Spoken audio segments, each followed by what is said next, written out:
ओम श्री श्याम शिवाय नमः। श्री शिव महापुराण प्रथम खंड पूर्वार्ध। हर हर महादेव। आप सभी को पिछले अध्याय में ने पढ़ा कि चंचुला ब्राह्मण जी से शिव पुराण की कथा सुनकर शिवलोक की प्राप्ति करती है और शिवलोक में जाकर माता पार्वती की सखी बनती है। आइए अगले अध्याय का पाठ करते हैं। अथ पंचमो अध्याय, पांचवा अध्याय। चंचुला के प्रयत्न से पार्वती जी की आज्ञा पाकर तुमरुका विंध्य पर्वत पर शिव पुराण की कथा सुनाकर बिंदुक का पिशाच योनि से उद्धार करना तथा उन दोनों दंपति का शिवधाम में सुखी होना। सौनक जी, हे महाभाग सूत जी, आप धन्य हैं। आपकी बुद्धि भगवान शिव में लगी हुई है। आपने कृपा पूर्वक यह शिव भक्ति को बढ़ाने वाली अद्भुत तथा कथा हमें सुनाई। हे महामते, सद्गति प्राप्त करने के बाद वहां जाकर चंचुला क्या किया और उसके पति का क्या हुआ, यह सब वृतांत विस्तार में हमें बताइए। सूत जी बोले, हे शौनक, एक दिन परम आनंद में निमग्न हुई चंचुला ने उमा देवी के पास जाकर प्रणाम किया और दोनों हाथ जोड़कर वह उनकी स्तुति करने लगी। चंचुला बोली, हे गिरिराज नंदिनी, हे स्कंद माता, मनुष्यों ने सदा आपकी सेवा की है। समस्त सुखों को देने वाली हे शंभु प्रिय, हे ब्रह्म स्वरूपिणी, आप विष्णु और ब्रह्मा आदि देवताओं द्वारा सेव्य हैं। आप ही सगुणा और निर्गुणा भी हैं तथा आप ही सूक्ष्म सच्चिदानंद स्वरूपिणी आद्या प्रकृति हैं। आप ही संसार की सृष्टि, पालन और संहार करने वाली हैं। तीनों गुणों का आश्रय भी आप ही हैं। ब्रह्मा, विष्णु और महेश्वर, इन तीनों देवताओं का आवास स्थान तथा उनकी उत्तम प्रतिष्ठा करने वाली पराशक्ति आप ही हैं। सूत जी बोले, हे शौनक, जिसे सद्गति प्राप्त हो चुकी थी वह चंचुला इस प्रकार महेश्वर पत्नी उमा की स्तुति करके सिर झुकाए चुप हो गई थी। उसके नेत्रों में प्रेम के आंसू उमड़ आए थे। तब करुणा भरी हुई शंकर प्रिया भक्त वत्सला पार्वती देवी चंचुला को संबोधित करके बड़े प्रेम से इस प्रकार कहने लगी। पार्वती जी बोली, हे सखी चंचुले, हे सुंदरी, मैं तुम्हारी की हुई इस स्तुति से बहुत प्रसन्न हूँ। बोलो, क्या वर मांगती हो? तुम्हारे लिए मुझे कुछ भी अदेय नहीं है। सूत जी बोले, पार्वती के इस प्रकार कहने पर चंचुला उन्हें प्रणाम करके दोनों हाथ जोड़कर नतमस्तक हो प्रेम पूर्वक पूछने लगी, हे निष्पाप गिरिराज कुमारी, मेरे पति बिंदुक इस समय कहाँ हैं? उनकी कैसी गति हुई है यह मैं नहीं जानती। कल्याणमयी दीनवत्सले, मैं अपने उन पतिदेव से जिस प्रकार संयुक्त हो सकूं, कृपया करके वैसा ही उपाय कीजिए। हे महेश्वरी, हे महादेवी, मेरे पति एक शूद्र जातीय वेश्या के प्रति आसक्त थे और पाप में ही डूबे रहते थे। उनकी मृत्यु मुझसे पहले ही हो गई थी। वे न जाने किस गति को प्राप्त हुए हैं। सूत जी बोले, चंचुला का यह वचन सुनकर नीतिवत्सला हिमालय पुत्री देवी पार्वती ने अत्यंत प्रेम पूर्वक यह उत्तर दिया। गिरिजा बोली, हे सुते, तुम्हारा बिंदुक नाम वाला पति बड़ा पापी था। उसका अंतःकरण बड़ा ही दूषित था। वेश्या का उपभोग करने वाला वह महामूढ़ मरने के बाद में नरक में पड़ा। अगणित वर्षों तक अपने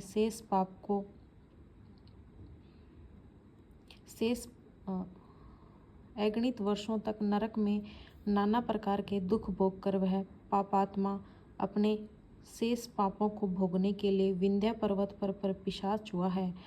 इस समय वह पिशाच की अवस्था में ही है और नाना प्रकार के क्लेश उठा रहा है। वह दुष्ट वही वायु पीकर रहता है और सदा सब प्रकार के कष्ट सहता है। सूत जी बोले, हे शौनक, गौरी देवी जी की यह बात सुनकर उत्तम व्रत का पालन करने वाली वह चंचुला उस समय पति के महान दुख से दुखी हो गई। फिर मन को स्थिर करके उस ब्राह्मण पत्नी ने व्यथित हृदय से महेश्वरी को प्रणाम करके पुनः पूछा। चंचुला बोली, हे महेश्वरी, हे महादेवी, मुझ पर कृपा कीजिए और दूषित कर्म करने वाले मेरे उस दुष्ट पति का अब उद्धार कर दीजिए। हे देवी, कुत्सित बुद्धि वाले मेरे उस पापात्मा पति को यह किस उपाय से उत्तम गति प्राप्त हो सकती है। हे देवी, कुत्सित बुद्धि वाले मेरे उस पापात्मा पति को किस उपाय से उत्तम गति प्राप्त हो सकती है, यह शीघ्र बताइए। आपको नमस्कार है। सूत जी बोले। उसकी यह बात सुनकर भक्त वत्सला पार्वती जी अपनी सखी चंचुला से प्रसन्न होकर ऐसा कहने लगी। पार्वती जी बोली, तुम्हारा पति यदि शिव पुराण की पुण्यमयी उत्तम कथा सुने तो सारी दुर्गति को पार करके वह उत्तम गति का भागी हो सकता है। अमृत के समान मधुर अक्षरों से युक्त गौरी देवी का यह वचन आदरपूर्वक सुनकर चंचुला ने हाथ जोड़कर मस्तक झुकाकर उनको बारंबार प्रणाम किया और अपने पति के समस्त पापों की शुद्धि तथा उत्तम गति की प्राप्ति के लिए पार्वती देवी से यह प्रार्थना की कि मेरे पति को शिव पुराण सुनाने की व्यवस्था होनी चाहिए। सूत जी बोले, उस ब्राह्मण पत्नी के बारंबार प्रार्थना करने पर शिव प्रिया गौरी देवी को बड़ी दया आई। उन भक्तवत्सला महेश्वरी गिरिराज कुमारी ने भगवान शिव की उत्तम कीर्ति का गान करने वाले गंधर्व राज तुम्बरुका को बुलाकर उनसे प्रसन्नतापूर्वक इस प्रकार कहा। गिरिजा बोली, मेरे मन की बातों को जानकर मेरे अभिष्ट कार्यों को सिद्ध करने वाले तथा शिव में प्रीति रखने वाले हे तुमरो, मैं तुमसे यह बात कहती हूँ, तुम्हारा कल्याण हो। तुम मेरी इस सखी के साथ शीघ्र ही विंध्य पर्वत पर जाओ। वहाँ एक महाघोर और भयंकर पिशाच रहता है। उसका वृत्तांत तुम आरंभ से ही सुनो। मैं तुमसे प्रसन्नतापूर्वक सब कुछ बताती हूँ। पूर्व जन्म में वह पिशाच बिंदुक नाम का ब्राह्मण था। वह मेरी इस सखी चंचुला का पति था, परंतु वह दुष्ट वेश्यागामी हो गया। स्नान संध्या आदि नित्य कर्म छोड़कर वह अपवित्र रहने लगा। क्रोध के कारण उसकी बुद्धि पर मूढ़ता छा गई थी। वह कर्तव्य का विवेक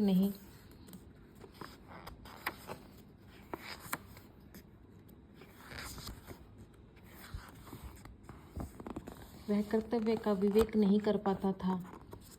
अभक्षण, सज्जनों से द्वेष तथा दूषित वस्तु का दान लेना यह उसकी स्वाभाविक कर्म बन गया था। वह अस्त्र शस्त्र लेकर हिंसा करता, बाएं हाथ से खाता, दीनों का सताता और क्रूरतापूर्वक पराए घरों में आग लगा देता था। वह चंडालों से प्रेम करता और प्रतिदिन वेश्याओं के संपर्क में रहता था।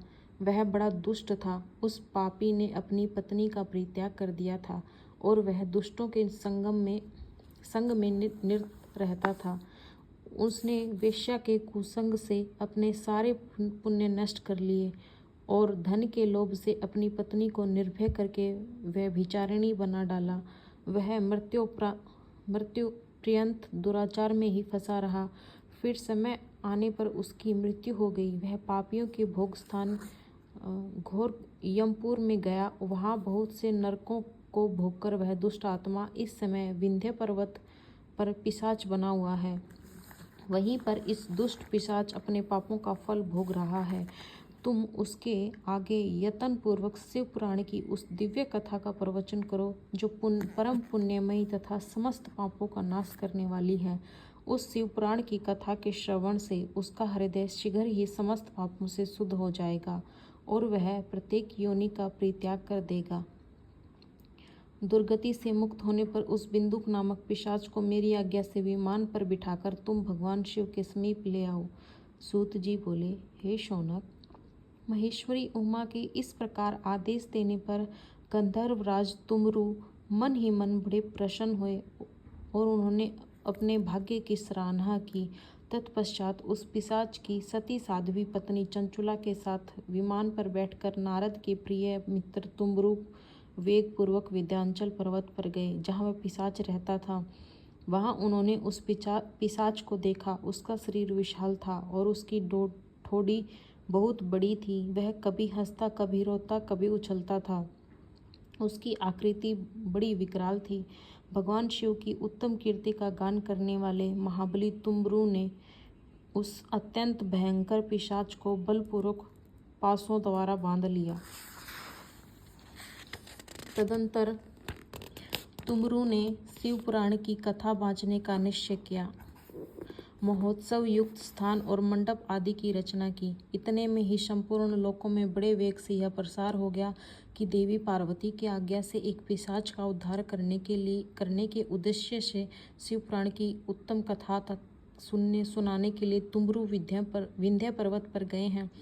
तब तो उस कथा को सुनने के लोभ से बहुत से देवता और ऋषि भी शीघ्र ही वहां जा पहुंचे। आदरपूर्वक शिव पुराण सुनने के लिए आए हुए लोगों का उस पर्वत पर बड़ा अद्भुत तथा कल्याणकारी समाज जुट गया। तत्पश्चात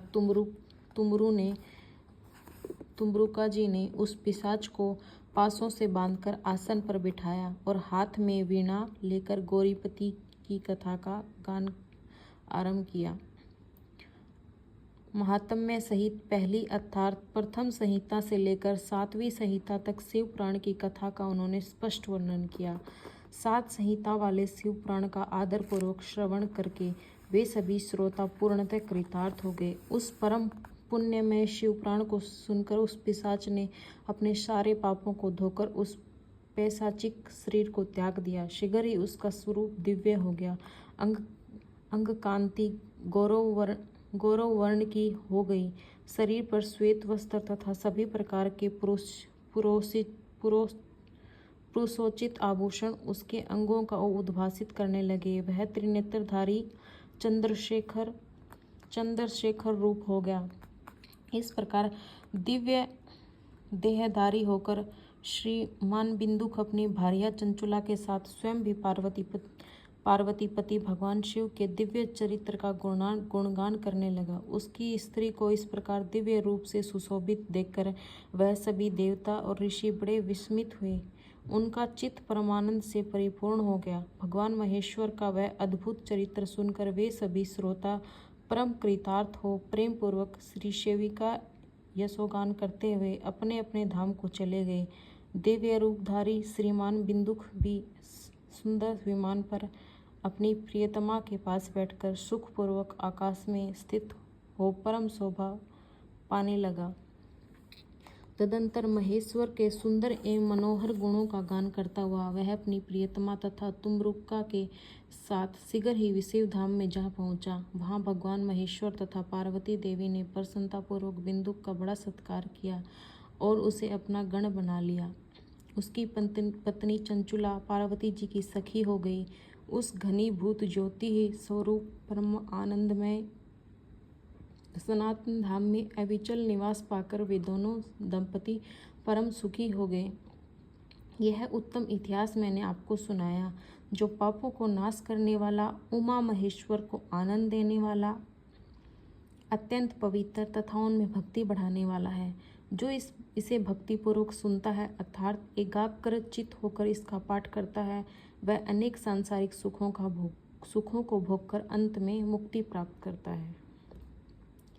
इति श्री स्कांदे महापुराणे शिव पुराणम महत्म्य बिंदु सद्गति वर्णनम नाम 5 अध्याय है। इस प्रकार श्री स्कंद महापुराण के अंतर्गत शिव पुराण महात्म्य में बिंदुक सतगति वर्णन नामक 5वां अध्याय पूर्ण हुआ। हर हर महादेव। तो जैसे कि आपने देखा कि भगवान शिव की कथा सुनने से पिशाच योनि में पड़ा हुआ बिंदुक भी भगवान के चरणों में अपना धाम पाता है, चरणों में अपना स्थान पाता है। वैसे ही आप सभी भी नित्य पूर्वक इस शिव महापुराण का पाठ करें या फिर श्रवण करें मेरे इस चैनल के माध्यम से, तो निश्चय ही आप सभी पर भी भगवान शिव की कृपा होगी और आप सभी का जीवन सुखमय हो। हर हर महादेव। ओम नमः शिवाय।